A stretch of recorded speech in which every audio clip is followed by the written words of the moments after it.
చంద్రబాబుని మరోసారి ముఖ్యమంత్రి చేయాలంటూ ఐటీ ఉద్యోగులు అనంతపురంలో భారీ ర్యాలీ నిర్వహించారు.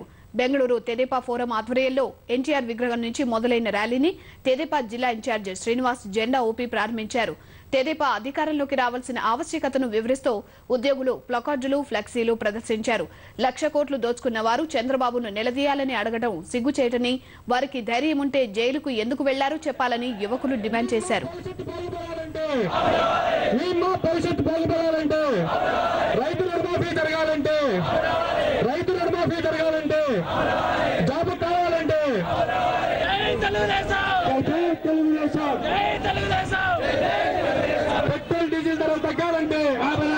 పెట్రోల్ డీజిల్ ధరలు తగ్గాలంటే 10 సంవత్సరాలుగా రాష్ట్రంలో నెలకొన్న అస్తవ్యస్త పరిస్థితుల నుంచి రాష్ట్రాన్ని తిరిగి స్వర్ణాంధ్ర దిశగా నడిపించాలన్నా, ప్రతి జిల్లాకు ఒక హైటెక్ సిటీ నిర్మించాలన్నా అది కేవలం నారా చంద్రబాబు నాయుడు గారి ఆధ్వర్యంలోనే నడుస్తుంది.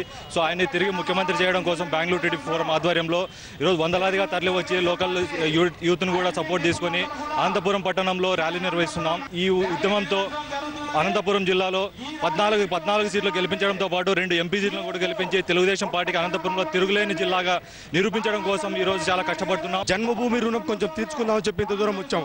కొంతమంది నాయకులు ఉన్నారండి, 1,00,000 కోట్లు తిన్నారు. వాళ్ళని ఒక్కటే సూటిగా సుత్తి లేకుండా అడదలుచుకున్నావు. నీది ఎక్కడ మాత్రం కాకుండా ఎందుకు బయటకు వచ్చి నువ్వు ఎలా సంపాదించావు చెప్పలేకపోతున్నావు.